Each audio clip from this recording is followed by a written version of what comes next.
1888年，阿尔勒的阳光炽烈如金。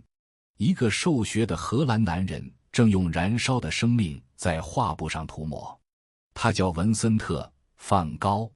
他的身边几乎空无一人。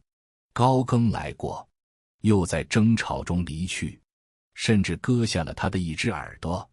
镇上的人视他为疯子，孩子们朝他扔石子。他的画一幅也卖不出去。在世俗意义上，梵高是一个彻头彻尾的关系失败者。他敏感、暴躁、偏执，像一个无法被填满的黑洞，吞噬着靠近他的一切善意与耐心。但他生命里有一束光，从未熄灭。这束光来自巴黎，来自他的弟弟提奥。提奥是梵高唯一的经济来源，更是他唯一的精神支柱。翻开他们横跨18年的700多封信，你会看到一幅令人心碎的画面。梵高在信里永远在索取，要钱，要颜料，要画布，更要理解、认同与爱。他的信充满了绝望的呐喊、艺术的狂想，以及对提奥无尽的依赖。而提奥，这位拿着微薄薪水的画商，却像一颗沉默而坚毅的恒星。他省吃俭用，把大部分收入寄给哥哥。他承受着家庭的压力，坚定不移地支持着那个不被世界理解的天才。他在信中永远在给予金钱，给予安慰，给予一个失败者最后的尊严。我们活着是为了什么？是为了彼此支撑，走完这艰难的旅程。提奥在信中这样写道：这段关系从任何角度看都是有毒的，它极度不平等，一方是无尽的索取，另一方是无尽的付出。提奥被这段关系牢牢捆绑，心力交瘁，健康状况急转直下。梵高自杀后仅6个月，原本健康的提奥也追随哥哥而去，年仅33岁。这是一个悲剧。但今天我们重读这个故事，不是为了唏嘘，而是为了勘破一个被无数人忽略的社交真相。我们终其一生都在处理自己与世界的关系，而处理关系的核心不是你拥有多少人脉，掌握多少技巧，而是你自身的内核。你究竟是一个吞噬能量的关系黑洞，还是一个自我发光、引力自洽的恒星？你是否觉得身边总有些关系让你感到疲惫？跟领导相处，你战战兢兢，唯恐说错话；跟同事协作，你小心翼翼，生怕被排挤；跟朋友聚会，你强颜欢笑，努力融入话题；甚至跟最亲密的爱人、家人在一起，你也无法真正松弛下来，总在担心自己不够好，总在预判对方的反应。如果你有这种感觉，那么你就像当年的梵高一样，正在被无形的关系黑洞所吞噬。你以为你在维护关系，实际上你是在用自己的生命能量去填补一个永远填不满的窟窿。今天我将为你彻底讲透这背后的心法。它无关技巧，只关乎内核。它将带你勘破那吞噬你的3重引力，并最终教你如何停止向外索求，转而向内锻造一颗强大、稳定、自在放光的恒星内核。当你成为太阳，你便再也无需用力走向任何人。勘破迷思，吞噬你的关系黑洞3重引力。为什么我们会不由自主地去用力维护一段关系？为什么我们会在与人相处时感到如此内耗，因为我们的人性中天然存在着三大引力场，它们像宇宙中的黑洞一样，悄无声息地扭曲我们的认知，吞噬我们的能量，让我们在不知不觉中放弃自我，沦为关系的奴隶。第一重引力，评价漏斗，从自我怀疑到身份坍缩。想象这个场景：清晨，你精心挑选了一件新衣，镜中的自己让你感到满意，你带着这份愉悦出了门。然而，你的伴侣瞥了一眼，皱着眉说：“这颜色是不是有点太艳了？”一句话，像一根针，戳破了你快乐的气球。你开始觉得浑身不自在。上班路上，你感觉路人投来的每一瞥都带着审视。到了公司，你发现同事们聚在一起低声说笑，你立刻怀疑他们是不是在议论你的穿着。领导找你谈话，语气稍重，你便认定是他对你这个人产生了负面看法。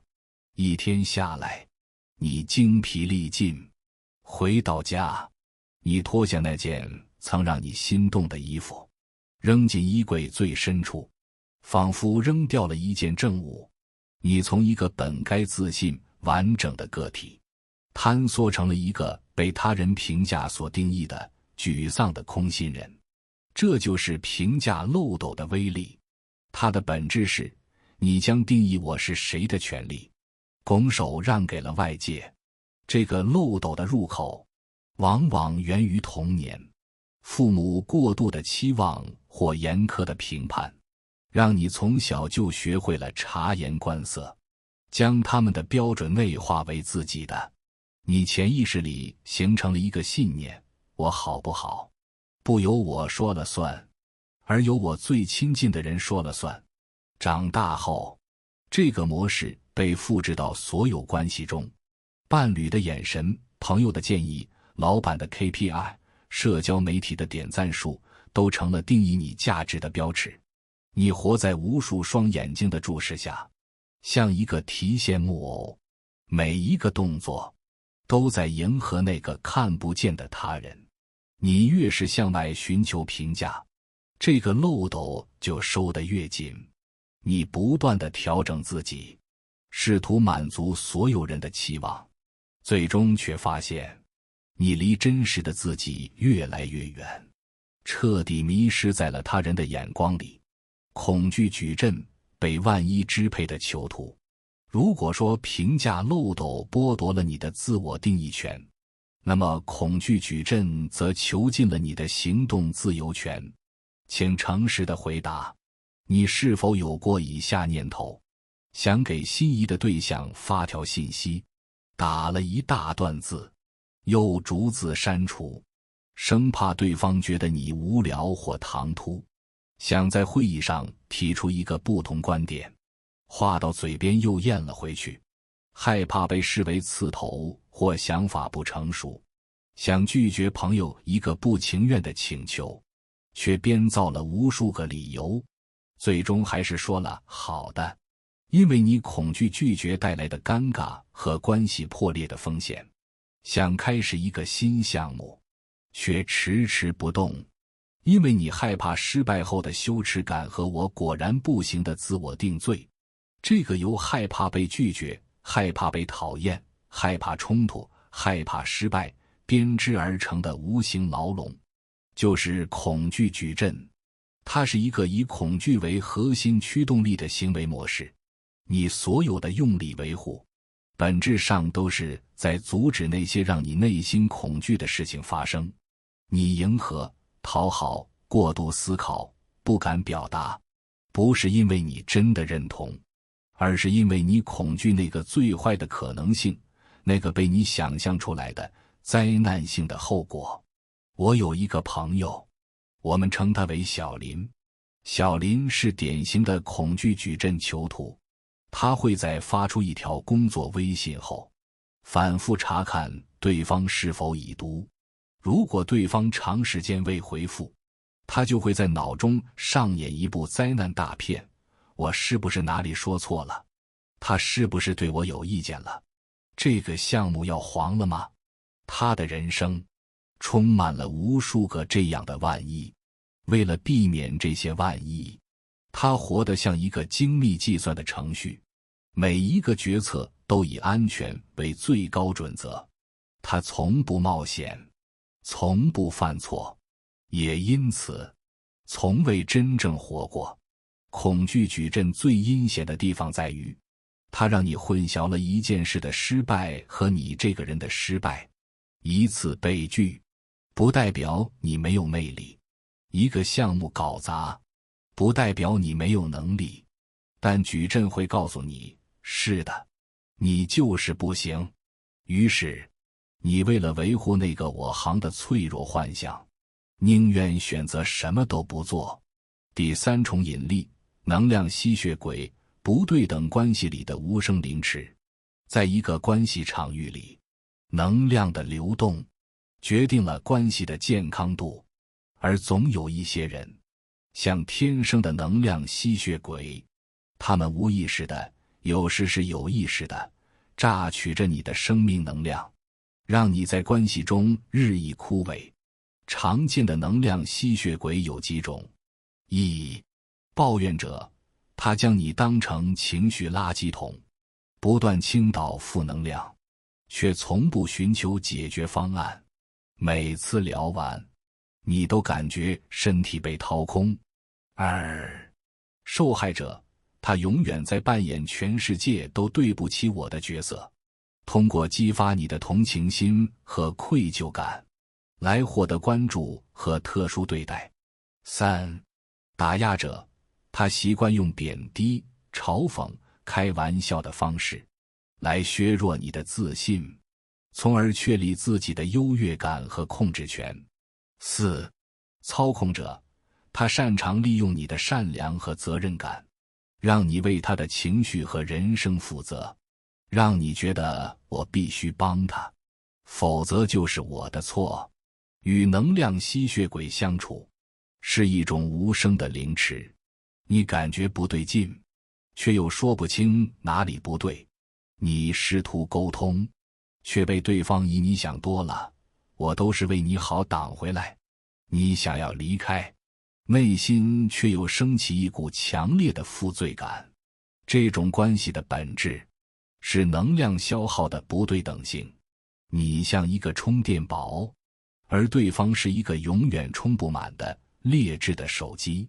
你不断的输出，对方不断的消耗，你的电量越来越低，最终彻底关机。更可怕的是，很多时候是我们自己把吸管递到了对方嘴边。我们误以为无条件付出就是爱，误以为被需要就是有价值，误以为崇拜强者就能获得庇护。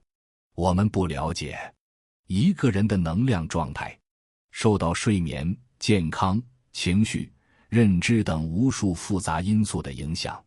我们盲目的信任和依赖那些看起来高能量的人，最终却可能被洗脑、被利用、被销售。评价漏斗、恐惧矩阵、能量吸血鬼这三重引力，共同构成了吞噬我们的关系黑洞。它让我们用力，让我们内耗，让我们失去自我。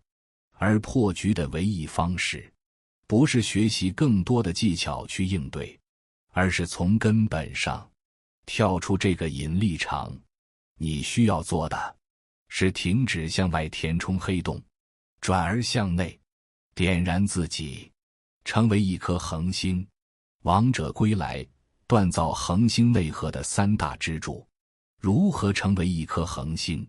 恒星的本质是其内部持续进行的核聚变，它不向外界索取光和热，它本身就是光和热的源头。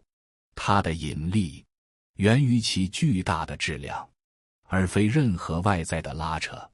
在人际关系中，锻造恒星内核同样需要构建三个内在的能够持续产生能量的核反应堆，它们分别是本真引力、超然之盾和独处之权。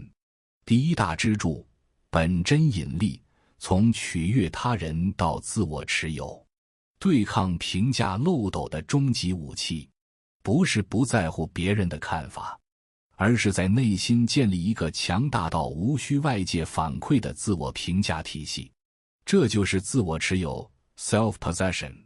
自我持有意味着你的价值感源于你的存在，而非你的表现。如何做到？答案是找到你的使命，并为之燃烧。这里的使命不必是改变世界的宏大叙事，它可以是全身心投入地打磨一项手艺，充满热情地探索一个知识领域，尽心尽力地抚养一个孩子，并与他共同成长，创造出能给他人带来哪怕一丝触动的艺术作品。当你拥有一个让你废寝忘食、心甘情愿投入时间与精力的使命时，奇妙的化学反应就会发生。你的注意力焦点会从我如何被看待转向我如何创造。就像一个顶级的工匠，当他全神贯注于手中的作品时，他不会去想别人会不会喜欢这个能卖多少钱。他心中唯一的念头是如何让它更完美。他的喜悦和满足来自创造过程本身，来自每一次微小的进步。这就是本真引力的来源。你不再是一个等待被评价的商品，而是一个正在创造价值的源头。你的光芒来自于你为使命燃烧时所散发的热情、专注与生命力。这种引力会自然而然地吸引那些与你同频的人，他们靠近你，不是因为你完美，而是因为你真实；不是因为你迎合了他们，而是因为你引领了他们。心法实践，构建你的价值罗盘。一、定义核心价值，花1个下午，不受打扰，写下对你而言人生中最重要的5个词，例如真诚、成长、创造、自由、爱。这就是你罗盘的基石。2、寻找使命载体，思考一下，有什么事情能让你同时践行这几个核心价值？它可能是一份工作、一个爱好，或一个长期项目。3、投入心流时间，每天或每周，固定留出一段神圣时间，完全投入到你的使命载体中。在这段时间里，关闭手机，隔绝干扰，只与你的创造物对话。当你开始用价值罗盘来导航，而不是用他人眼光来定位时，你就开启了自我持有的旅程。你的引力将不再摇摆不定。第2大支柱，超然之盾，从恐惧驱动到结果中立，对抗恐惧矩阵的囚禁。你需要一面坚不可摧的超然之盾。这面盾牌由一种叫做结果中立 outcome neutral 的强大心态锻造而成。结果中立并非不在乎结果，而是将你的自我价值与单次事件的结果彻底剥离。它的核心逻辑源于古老的斯多葛哲学，专注于你所能控制的，接受你所不能控制的。在任何一件事情中，你能控制的只有你的意图和行动，而结果则受到无数你无法控制的因素影响，对方的情绪、市场的波动、纯粹的运气等等。恐惧驱动的人将自己的全部赌注都压在那个不可控的结果上。结果好，则欣喜若狂；结果坏，则万念俱灰。他们的情绪像一叶小舟，在结果的波涛中颠簸不定。而拥有超然之盾的人，则将船锚，深深地抛入自己可控的过程之中。他们的关注点是：我的意图是否真诚、善良？我的行动是否尽了全力，符合我的原则？只要这2个问题的答案是，那么无论最终结果如何，他们都能坦然接受。他们的自我价值稳如泰山，不因外界的风浪而动摇。心法实践，部署你的反恐惧协议。恐惧预演 Fear Rehearsal。 当你因恐惧而犹豫不决时，问自己3个问题：最坏的结果是什么？具体地、清晰地写下来。如果最坏的结果发生了，我可以用哪些方法来补救或减轻损失？做这件事，即使失败了，能带给我哪些潜在的好处？例如，经验、教训、一次尝试的勇气。你会发现，那个被你无限放大的恐惧，在理性分析下，往往并没有那么可怕。行动日志 Process Journaling， 用日志记录你的过程，而非结果。今天，你是否勇敢地表达了观点？你是否专注地完成了计划？你是否真诚地与人交流？为你做对了过程而奖励自己，而不是为得到了好结果才庆祝。2. 角色扮演 Alter Ego。 想象一个你所敬佩的、拥有超然之盾的人物，可以是历史人物、小说角色，甚至是你自己理想中的版本。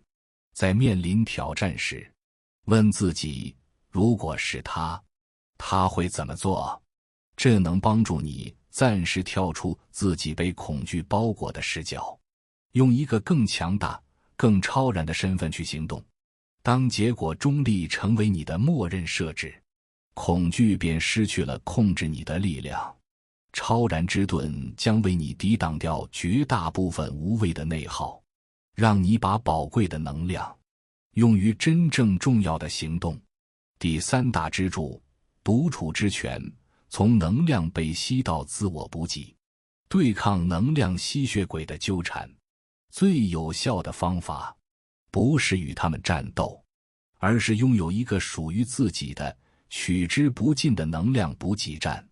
这就是独处之权。独处之权是高质量的独处能力，它不是没人陪的孤独，而是我选择一个人的自由。它是一种主动切断外界消耗，转而向内链接、汲取能量的强大技能。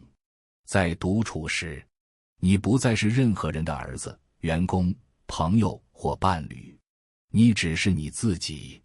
你从一切社会角色中解脱出来，回到最本真的状态。这是一个神圣的能量回血过程。为什么独处拥有如此强大的力量？它让你听见内心的声音。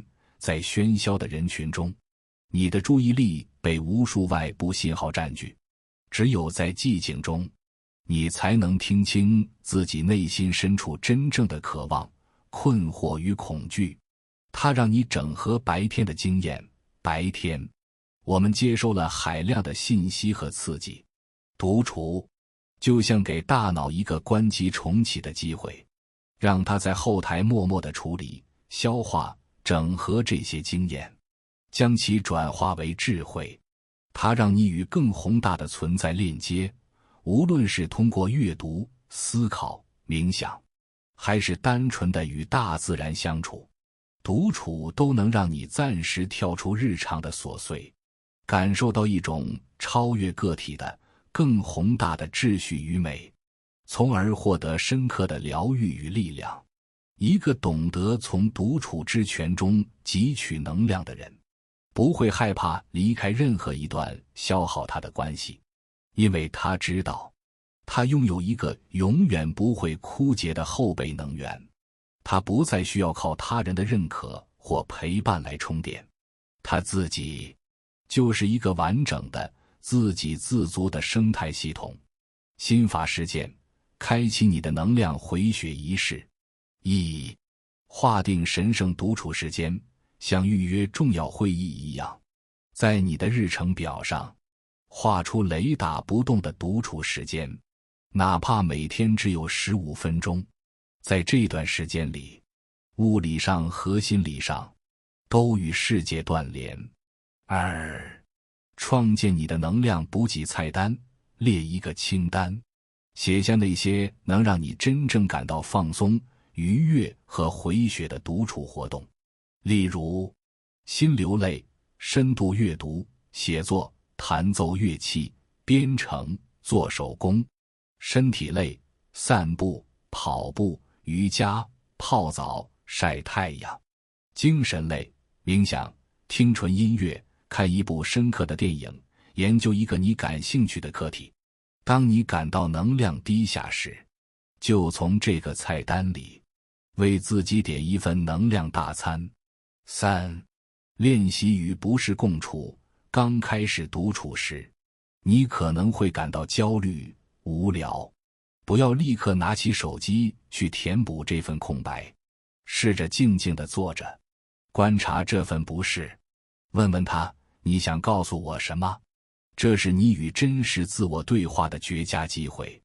穿越这层不适，你将抵达宁静的泉眼。本真引力、超然之盾、独处之泉，这3大支柱共同锻造出你的恒星内核。它让你拥有被讨厌的勇气，也拥有被喜欢的底气。它让你在关系中既能亲密无间，又能随时抽离。你不再用力，因为你的存在本身就是一种力量。回到梵高的故事，梵高一生都像一个巨大的关系黑洞，他强烈的爱与痛苦几乎摧毁了唯一靠近他的提奥。然而，吊诡的是，在他死后，恰恰是他生前那些不被理解的、燃烧生命创作出的作品，他恒星内核的产物，让他成为了艺术史上不朽的太阳，温暖了后世无数孤独的灵魂。这或许是关于社交与自我最深刻的隐喻。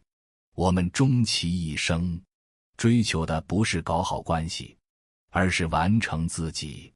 别再把你的精力耗费在揣摩他人的心思、维系脆弱的连接、恐惧未来的不确定性上了。那些让你感到疲惫、内耗、自我怀疑的关系，都像黑洞，它们的引力只会让你不断下坠。你真正要做的是把向外张望的目光收回到自己身上，去找到那个让你愿意为之燃烧的使命，去锻造那面能抵御外界评判的盾牌，去挖掘那口能自我补给能量的清泉，去成为太阳。当你成为太阳，你便拥有了光和热，你不再需要追逐行星，行星会自然被你的引力吸引，围绕你旋转。那些与你同频的人会被你的光芒吸引而来，那些消耗你的人会因为无法承受你的炽热而自行远离。你再也不会用力走向任何人，因为你知道，爱的人不必跑着去见，你们会在各自的轨道上安然相遇。热爱的事不必急于求成，你会用一生的时间慢慢完成。社交的终极智慧是放弃社交，放弃那些表面的、技巧的、用力的部分，转而全力以赴的去成为那个更好的、更真实的、更完整的自己。你若盛开，清风自来；你若璀璨，天下归心。